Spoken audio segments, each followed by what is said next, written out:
بسم اللہ الرحمن الرحیم۔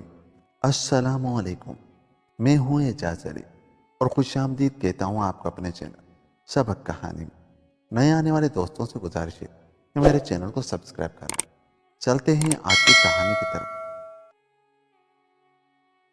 نہ جانے کتنے دنوں کی بات ہے، ہندوستان کے کسی گاؤں میں ایک کسان رہا کرتا تھا۔ بیچارہ بہت غریب تھا، 4-5 بیگھے زمین جس پر دن رات محنت کرتا تھا، مگر تقریباً ہر مرتبہ کوئی نہ کوئی مصیبت ایسی آ جاتی کہ فصل تباہ ہو جاتی۔ کبھی بارش ناکافی ہوتی، کبھی اتنی زبردست ہوتی کہ سیلاب آ جاتا۔ اگر ان آفتوں سے بچ جاتا تو ٹنڈیاں کھیت کا صفایا کر دیتی، یا پھر گاؤں کے ہی لوگ رات کو چوری چھپے پکی پکائی فصل کاٹ کر لے جاتے۔ برسوں سے یہی ہو رہا تھا، پیٹ بھر روٹی ملنا دشوار تھا۔ اس پر ستم یہ کہ زمین دار کا لگان ہر حال میں چکانا ضروری تھا، چاہے فصل ہو یا نہ ہو۔ نتیجہ یہ ہوا کہ سر چھپانے کے لیے جو ایک چھوٹی جھوپڑی تھی وہ بھی گروی پڑی تھی۔ مہاجن کے پاس اسے رہن رکھ کر لگان چکایا تھا، اور مہاجن دھمکی دیتا تھا کہ اگر جلدی اسے نہ چھڑایا تو نیلام کروا دے گا۔ مگر کسان کہاں سے چھڑاتا، اس کے پاس رکھا ہی کیا تھا۔ اور ایک دن مہاجن نے یہ کر ہی دکھایا، جھوپڑی کا نیلام ہونے لگا۔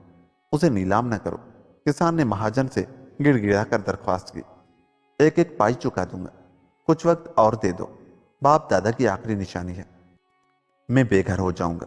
مگر مہاجن ایسی درخواست سے سننے کا عادی نہ تھا۔ اس سے پہلے بھی وہ بہت سے کسانوں کو بے گھر کر چکا تھا، چنانچہ اس پر ذرا بھی اثر نہ ہوا۔ جھوپڑی نیلام ہو گئی اور کسان کا مختصر سا سامان باہر پھینک دیا گیا۔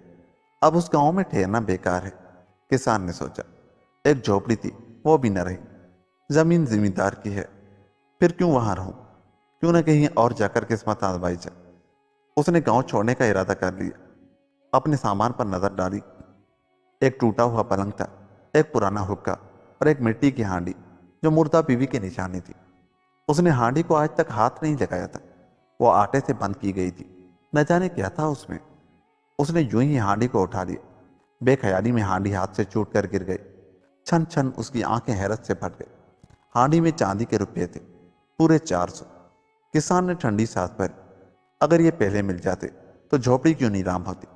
وہ ہاتھ ملتے ہوئے بولا، اور روپے سمیٹ کر ایک کپڑے میں باندھ کر کسی نامعلوم مندر کی طرف روانہ ہو گئے۔ صبح کے وقت وہ گاؤں سے روانہ ہوا تھا۔ چلتے چلتے دوپہر ہو گئی، سورج سر پر آ گیا۔ گرمی بے حد تھی، وہ پسینے میں شرابور ہو رہا تھا۔ پیروں تلے جلتی ہوئی ریت، پیاس کے مارے حلق میں کانٹے پڑ گئے تھے۔ وہ حیران پریشان ادھر ادھر دیکھ رہا تھا، مگر کسی کنویں یا تالاب کا دور دور تک پتہ نہ تھا، نہ ہی کوئی آبادی نظر آئی۔ بس تپتے ہوئے میدان اور کانٹوں دار جھاڑیوں کے علاوہ اور کچھ نہ تھا۔ اچانک دور اسے کچھ نظر آیا، وہ دھوئیں کی ایک باریک سی لکیر تھی۔ کسان آگے بڑھا، وہ ایک جھوپڑی تھی جس میں سے دھواں نکل رہا تھا۔ کسان کے تھکے ہوئے قدموں میں جان آ گئے، اس امید میں کہ یہاں پانی ضرور ملے گا۔ ویرانے میں جھوپڑی اسے عجیب سی لگی۔ وہ چند لمحے جھوپڑی کو غور سے دیکھتا رہا، پھر پکارا، اندر کوئی ہے؟ کوئی جواب نہ ملا۔ دیکھو بھائی، میں ایک پیاسا مسافر ہوں، کیا 2 گھونٹ پانی مل سکے گا؟ اس نے پھر بلند آواز میں کہا، مگر اس بار بھی خاموشی ہی رہی۔ اب وہ جھوپڑی کے اندر داخل ہو گئے۔ فرش پر ایک ٹوٹی ہوئی چٹائی بچھی تھی، ایک گوشے میں چولہے میں لکڑیاں سلگ رہی تھی، اور وہیں پانی کا گھڑا بھی نظر آیا، مگر جھوپڑی میں کوئی نہیں تھا۔ اس نے گھڑے کا ٹھنڈا پانی خوب پیا اور پھر چٹائی پر بیٹھ گیا تاکہ جھوپڑی کے مالک کے آنے پر اس سے کچھ کھانے کو مانگے۔ تھوڑی دیر بعد کسی کے قدموں کی چاپ سنائی دی، اور ایک عجیب سی شکل کا آدمی اندر داخل ہوا۔ اس کی داڑھی بے تحاشا بڑھی ہوئی تھی، بال بکھرے ہوئے تھے، جسم پر چیتے کی کھال تھی اور کاندھے پر شکار کیا ہوا ہرن تھا۔ کسان نے اس سے کچھ کہنا چاہا، مگر اس نے ہاتھ اٹھا کر کہا، میں جانتا ہوں تم یہاں پانی پینے آئے تھے اور اب کھانا بھی مانگو گے، اسی لیے ایک ہرن مار لایا ہوں، پہلے پیٹ بھر لو، اس کے بعد بات کروں گا۔ کسان حیران رہ گیا، آخر اس بوڑھے کو یہ سب کچھ کس طرح معلوم ہو گیا؟ ضرور یہ کوئی جادوگر ہے۔ بوڑھے نے ہرن پکایا اور دونوں نے خوب سیر ہو کر کھایا۔ میرا نام جنگل بابا ہے، بوڑھا بولا، تم اپنی کہو۔ کسان نے اسے ساری رودات سنا کر کہا، اور اب میں قسمت آزمانے کسی جگہ جا رہا ہوں، تمہارے پاس عقل ہے؟ بوڑھے نے اچانک پوچھا۔ کسان اس بیتو کے سوال سے چکر میں پڑ گئے۔ میرے پاس 400 روپے ہیں، اس نے بوڑھے سے کہا۔ اس کے علاوہ اور کوئی جواب ہی نہ سوجا۔ مگر عقل نہیں ہے، بوڑھا بڑبڑایا۔ پھر کسان کو مخاطب کیا، قسمت بنانے کے لیے روپے سے زیادہ عقل کی ضرورت ہے، عقل کے بغیر دولت بیکار ہے، میری مانو تو مجھ سے عقل خرید لو۔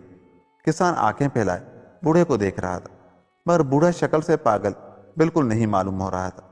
میں دیوانہ نہیں ہوں، بوڑھا بول، مجھ سے عقل کا سودا کر لو۔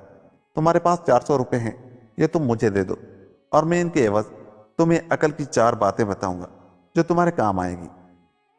کسان نے دل میں سوچا کہ بوڑھا جادوگر معلوم ہوتا ہے، ہو سکتا ہے کوئی کام کی بات بتا ہی دے۔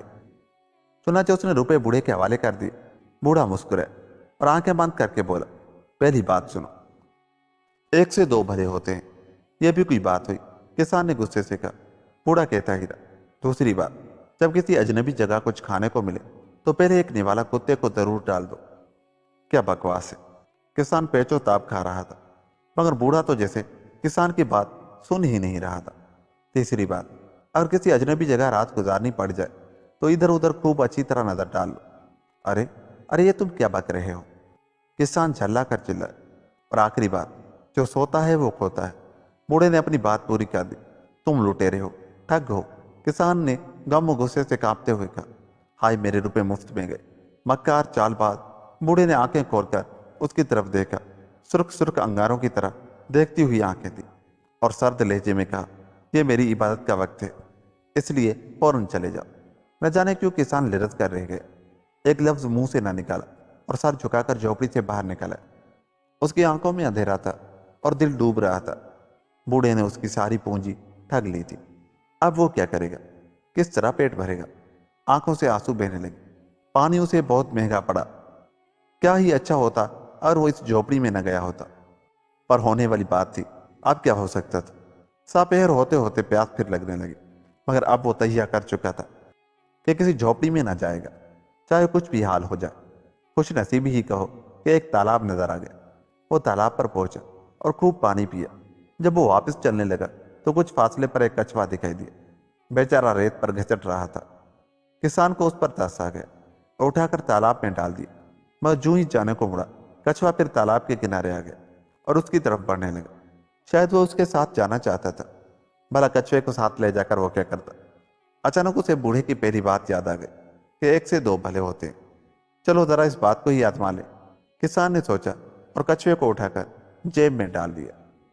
تالاب سے تھوڑے فاصلے پر ہی برگد کا ایک سایہ دار درخت تھا۔ وہ بہت تھکا ہوا تھا۔ ٹھنڈی چھاؤں دیکھ کر کچھ دیر سستانے کو دل چاہا اور وہیں ایک پتھر پر سر رکھ کر لیٹ گیا۔ ذرا سی دیر ہی میں آنکھ لگ گئی۔ اس برگد کی کوہ میں ایک سانپ رہتا تھا اور اس کی شاخ پر ایک کوے کا گھونسلہ تھا۔ دونوں میں گہری دوستی تھی۔ بہت دنوں سے ان کا یہ دستور تھا کہ سانپ برگد کے نیچے سونے والے مسافروں کو ڈس لیتا تھا اور کوا ان کی آنکھیں نکال کر کھا لیتا تھا۔ جو ہی کسان کی آنکھ لگی، سانپ برگد کی کوہ میں سے نکلا اور کسان کے پیر میں ڈس لیا۔ کسان نے چیخ ماری اور اس کے منہ سے جھاگ نکلنے لگی۔ سانپ واپس چلا گیا۔ کچھوا ان دونوں دوستوں کی اس حرکت سے واقف تھا۔ وہ کسان کی جیب سے نکل کر باہر آیا اور کوے کا انتظار کرنے لگا۔ جو ہی کوا آیا، کچھوے نے منہ میں اس کی ٹانگ دبا لی۔ کوا بری طرح کائیں کائیں کرنے لگا۔ غالباً وہ کچھوے کا مقصد سمجھ رہا تھا۔ کسان آخری سانس لے رہا تھا۔ اچانک وہی سانپ برگد کی کوہ میں سے نکلا اور کسان کے پیر میں جس جگہ کاٹا تھا اسی جگہ سے تمام زہر چوس لیا۔ کسان کو رفتہ رفتہ ہوش آ گیا۔ کچھوے نے کوے کی ٹانگ اب تک پکڑ رکھی تھی اور سانپ تھوڑے فاصلے پر حسرت سے اپنے دوست کو مصیبت میں مبتلا دیکھ رہا تھا۔ کسان نے یہ منظر دیکھا اور سانپ کے کانٹے کے نشان کو ٹٹولا، اور جیسے تمام بات اس کی سمجھ میں آ گئی۔ کچھوے نے کوے کو چھوڑ دیا اور دونوں دوست چلے گئے۔ واقعی جنگلی بابا نے سچ ہی کہا تھا کہ 1 سے 2 بھلے ہوتے، اگر کچھوا نہ ہوتا تو میری جان چلی ہی گئی تھی۔ کسان نے تیرے لب کہا اور کچھوے کو پھر جیب میں رکھ کر آگے روانہ ہو گئے۔ شام ہوئی اور پھر رات کا اندھیرا پھیلنے لگا۔ وہ سوچ رہا تھا کہ رات کہاں گزاری جائے۔ رات کے وقت جنگل میں بھٹکنا خطرناک تھا۔ بہت دور اسے کچھ روشنی نظر آئی۔ وہ تیزی سے بڑھا۔ وہ ایک سرائے تھی جس میں جلتے ہوئے چراغ کی روشنی اس نے دیکھی تھی۔ سرائے کی مالکن ایک بدشکل لمبی چوڑی عورت تھی۔ کسان نے اس سے کہا، میں ایک تھکا ہوا مسافر ہوں اور یہاں رات گزارنے آیا ہوں۔ عورت کے مکرا چہرے پر مسکراہٹ پھیل گئی اور اس نے اپنی بھاری آواز میں کہا، کیا آرام کرنے سے پہلے کھانا نہ کھاؤ گے؟ او ہاں! کسان کو جیسے یاد آ گیا۔ پیٹ پر ہاتھ پھیر کر بولا، واقعی بہت بھوک لگی ہے، ابھی کھانا لاتی ہوں، عورت نے کہا اور اندر چلی گئی۔ وہ عورت بہت ہی ظالم تھی، رات کو سرائے میں ٹھہرنے والے مسافروں کو کھانے میں زہر دے کر ان کو لوٹ لیتی تھی۔ جو لوگ زہر سے بچ جاتے تھے ان کے لیے ایک اور ترکیب کی گئی تھی۔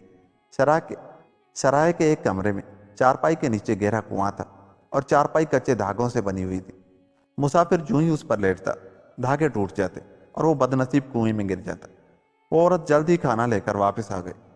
کسان نے نوالا اٹھایا ہی تھا کہ جنگلی بابا کی دوسری نصیحت یاد آ گئی، جب کسی اجنبی جگہ کچھ کھانے کو ملے تو پہلے ایک نوالا کتے کو ضرور ڈال دو۔ اس نے سوچا عورت کو تھوڑی دیر کے لیے ٹالنا چاہیے، ذرا سی چٹنی تو لانا۔ اس نے عورت سے کہا۔ جو ہی وہ اندر گئی کسان نے وہی نوالا ایک کتے کو ڈال دیا۔ کتے نے اسے کھاتے ہی تڑپنا شروع کر دیا اور دیکھتے ہی دیکھتے ختم ہو گئے۔ اس نے جلدی سے تمام کھانا پھینک دیا اور دل ہی دل میں جنگلی بابا کو دعائیں دینے لگا۔ جب عورت چٹنی لے کر واپس آئی تو یہ دیکھ کر حیران رہ گئی کہ کھانا صاف تھا۔ بہت جلدی کھا لیتا ہوں، کسان نے جھوٹ موٹ ڈکار لے کر کہا۔ تو چٹنی کی ضرورت نہیں ہے، بس سونے کی جگہ بتا، نیند آ رہی ہے۔ عورت نے عجیب سی نظروں سے کسان کو دیکھا اور اسے ایک کمرے کی طرف لے چلی۔ کمرے کے بیچوں بیچ چارپائی بچھی تھی۔ اس کا دل چاہا کہ جھٹ سے چارپائی پر لیٹ کر سو جائے، اور جنگلی بابا کی تیسری بات یاد آ گئی، اگر کسی اجنبی جگہ رات گزارنی پڑ جائے تو ادھر ادھر خوب اچھی طرح نظر ڈال لو۔ اچھا اب تم جاؤ، میں سو جاؤں گا، مگر پہلے ذرا عبادت کرنی ہے، کسان بولا، اور عورت چلی گئی۔ اب اس نے دیکھا کہ چارپائی کچے سوت سے بنی ہوئی تھی اور اس کے نیچے گہرا کنواں تھا۔ کسان کام کر وہ پھر بال بال بچ گیا تھا۔ اس نے کمرے میں روشن چراغ بجھا دیا اور ایک گوشے میں سکڑ کر بیٹھ گیا۔ نیند کے مارے آنکھیں بند ہوتی جا رہی تھی اور جنگلی بابا کی چوتھی بات بار بار ذہن میں گونج رہی تھی، جو سوتا ہے وہ کھوتا ہے۔ چنانچہ کسان بمشکل تمام جاگتا ہی رہا۔ آدھی رات کے وقت کوئی دبے پاؤں کمرے میں داخل ہوا۔ کسان ہوشیار ہو گیا، وہ اچھلا اور آنے والے کو دبوچ دیا۔ جب اچھی طرح سے قابو میں کر لیا تو چراغ روشن کر دیا۔ وہ سرائے کی مالکہ ہی تھی۔ اس کا چہرہ بھیڑیے کی طرح خون خوار لگ رہا تھا۔ کسان نے اسے کنویں میں پھینک دی۔ سرائے کی تلاشی لینے پر اسے وہ بے شمار دولت مل گئی جو مالکہ نے مسافروں کو ختم کر کے جمع کی تھی۔ اس نے ساری دولت ایک جگہ باندھی اور اسی وقت چل دیا۔ ساری رات وہ چلتا رہا۔ صبح ہوتے ہوتے وہ کسی شہر کے پھاٹک پر پہنچ گیا۔ وہاں ہزاروں لوگ جمع تھے۔ جو ہی وہ اندر داخل ہوا لوگوں نے پھولوں کے ہار پہنا کر اسے کاندھوں پر بٹھا لیا اور نعرے لگاتے ہوئے محل کی طرف لے چل۔ کسان حیران تھا کہ یہ کیا ماجرا ہے۔ کسان کو محل میں لے جایا گیا۔ وہاں لوگوں نے بتایا کہ ان کا بادشاہ حال ہی میں مرا ہے۔ انہوں نے طے کیا تھا کہ آج جو بھی شخص شہر کے پھاٹک میں سب سے پہلے داخل ہوگا وہی ان کا نیا بادشاہ ہوگا۔ کسان بادشاہ بن کر محل میں عائش کی زندگی گزارنے لگا، مگر وہ جنگلی بابا کو نہیں بھولا، جس سے عقل خرید کر نہ صرف کئی بار اس کی جان بچ گئی بلکہ وہ بادشاہ بھی بن گئے۔ اس نے جنگلی بابا کو بہت تلاش کروایا، مگر نہ تو جنگلی بابا ملے نہ ہی ان کی جھوپڑی، اور یوں یہ کہانی ختم ہوئی۔ دوستو، دیکھا آپ نے کہ عقل کی وجہ سے کیسے ایک کسان بادشاہ بن گئے۔ تو کوئی بھی بات آپ ایسی سنیں جس میں معلومات پوشیدہ ہو، وہ اپنے ذہن میں بیٹھا لیں اور اس پر عمل کریں، اور بڑوں کی بتائی ہوئی باتوں پر خاص کر کے عمل کیا کریں کہ ان کی ہر بات سونے میں تولنے کے برابر ہوتی ہے۔ یوں یہ کہانی ختم ہوئی۔ اگر آپ کو ہماری یہ کہانی اچھی لگی تو چاہتے ہوئے ہمارے چینل کو سبسکرائب کریں، میری ویڈیو کو لائک اور شیئر کریں۔ ملتا ہوں کسی ایسی ہی کہانی کے ساتھ، تب تک اپنا بہت سا خیال رکھیے گا۔ اللہ نگہبان۔